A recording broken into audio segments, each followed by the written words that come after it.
अस्सलाम वालेकुम, welcome to M K easy learning maths no problem channel. आज हम अपना मैथ्स में count down grade 7 exercise 4B का क्वेश्चन नंबर 10 करेंगे। और ये जो है ये वर्ड प्रॉब्लम्स हैं।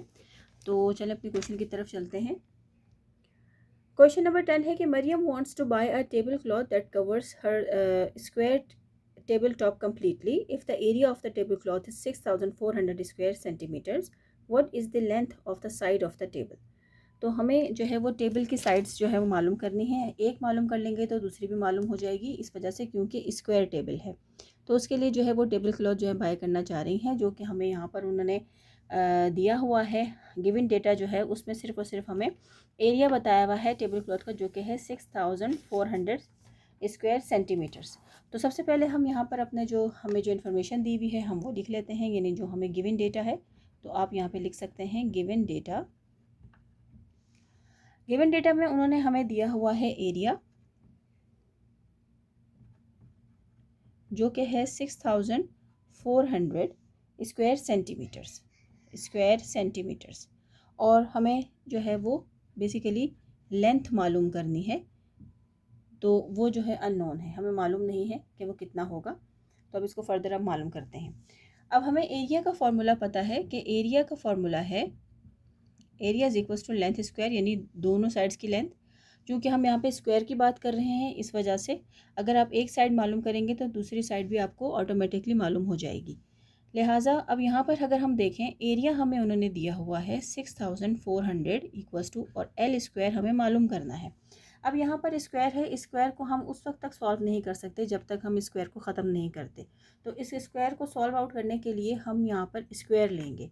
अपना अंडर रूट लेने के बाद ही हम इसको सॉल्व कर सकते हैं। तो यहाँ लिखूंगी मैं बाय टेकिंग स्क्वायर रूट।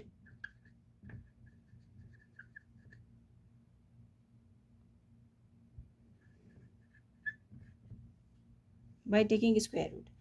तो मैंने यहाँ पे 6400 का स्क्वायर अंडर रूट ले लिया है, और यहाँ पे एल स्क्वायर का जो है वो अंडर रूट ले लेती हूँ। अब यहाँ पर देखें, ये जो स्क्वायर है ये इस अंडर रूट से कैंसिल आउट हो रहा है। अब हमारे पास यहाँ बच गया है 6400 का under root equals to L. तो अब हम इसको फर्दर अपना सॉल्व कर सकते हैं। अब यहाँ पर देखें, अब यहाँ पर अंडर रूट में आ गई है हमारे पास एक वैल्यू। इसको फाइंड आउट करने के लिए यहाँ पर दो मेथड्स हैं। जिस तरह मैंने अपने प्रीवियस क्वेश्चन में भी, अपने प्रीवियस अगर आप लोग क्वेश्चन नंबर 9 देखेंगे तो अपने प्रीवियस लेक्चर में भी मैंने आपको इस क्वेश्चन को दोनों मेथड से करके दिखाया था। आप इसको मालूम कर सकते हैं दो मेथड से। एक मेथड है आपका प्राइम फैक्टराइजेशन मेथड, और दूसरा जो क्वेश्चन आप इसको सॉल्व कर सकते हैं वो अपने सिंपल जो हम लोग अपना यूज़ करते हैं लॉन्ग डिवीजन मेथड, आप उससे भी सॉल्व कर सकते हैं। तो सबसे पहले आज जो है मैं आप लोगों को इसको प्राइम फैक्टराइजेशन मेथड से करके दिखाती हूँ। यहाँ पे मैं लिख लेती हूँ, तो इससे आप लोगों को आसानी हो जाएगी कि मैंने कौन सा मेथड यूज़ किया है।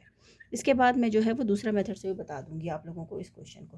प्राइम फैक्टराइजेशन मेथड के ज़रिए हम लोग जो हैं वो अपना 6400 को लेंगे और यहाँ पर उसका एलसीएम निकाल लेते हैं।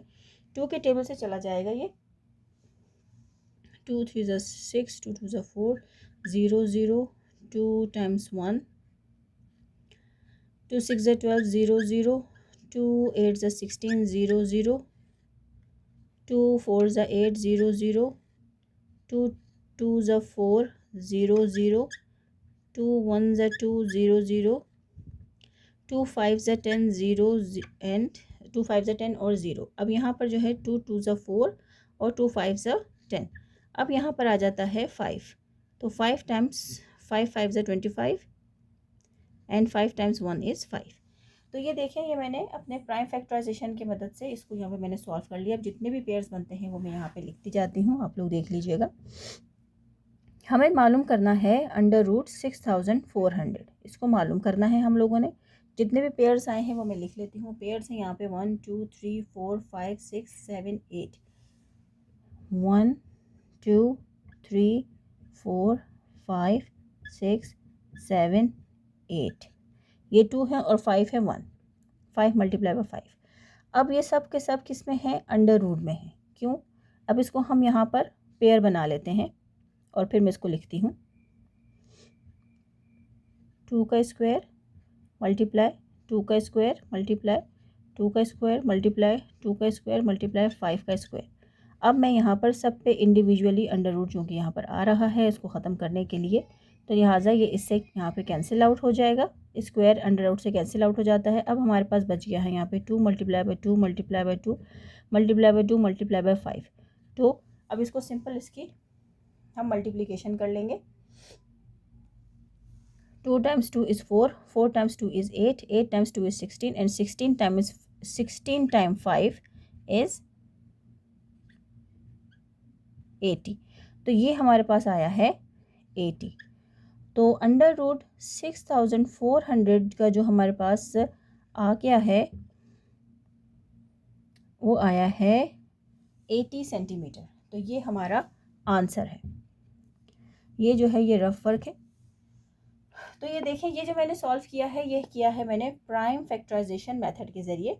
प्राइम फैक्टराइजेशन मेथड के ज़रिए मैंने सिंपल उसके जो है वो एलसीएम मालूम किया है और जो है वो अपने प्राइम नंबर से, और फिर उसके बाद उसको सॉल्व करके यहाँ पर हम इसका आंसर ले आए हैं।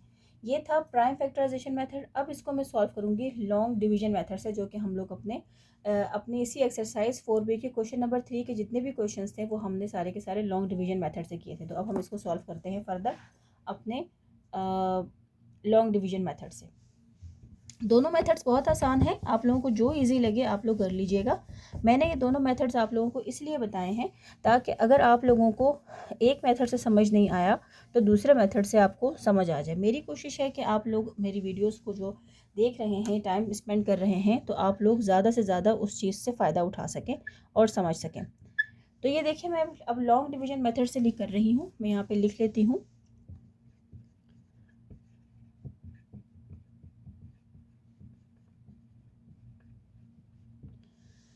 तो अब यहाँ पे सबसे पहले लॉन्ग डिवीजन मेथड में हमें पता है कि हम पेयर्स बनाते हैं। अब यहाँ पे हमें पेयर आपको पता है मालूम करना है कि 2 squares, 3 squares, 4 squares, 5 squares, 6 squares, 7 squares, 8 squares.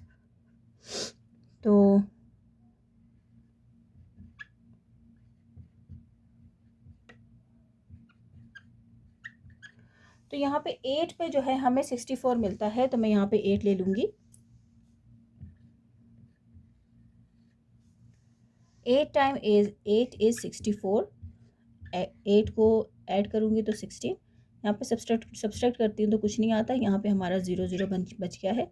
अब मैं 0 को 0 से मल्टीप्लाई करूँगी तो वो पूरी की पूरी टर्म हमारी 0 हो जाएगी।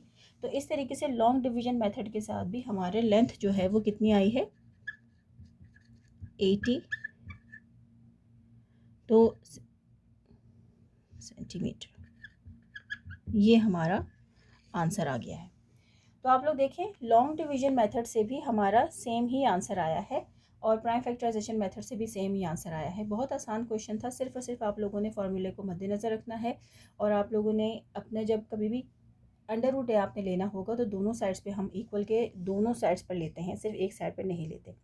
तो इस तरीके से आज हमारे मैथ्स काउंट डाउन बुक की ग्रेड 7 का एक्सरसाइज 4B का क्वेश्चन नंबर 10 कंप्लीट हो गया है। इंशाल्लाह अपनी नेक्स्ट में वीडियो में हम लोग अपने नेक्स्ट लेक्चर में अपने क्वेश्चन नंबर 11 जो है वो एक्सरसाइज 4B का सॉल्व करेंगे। Thank you so much.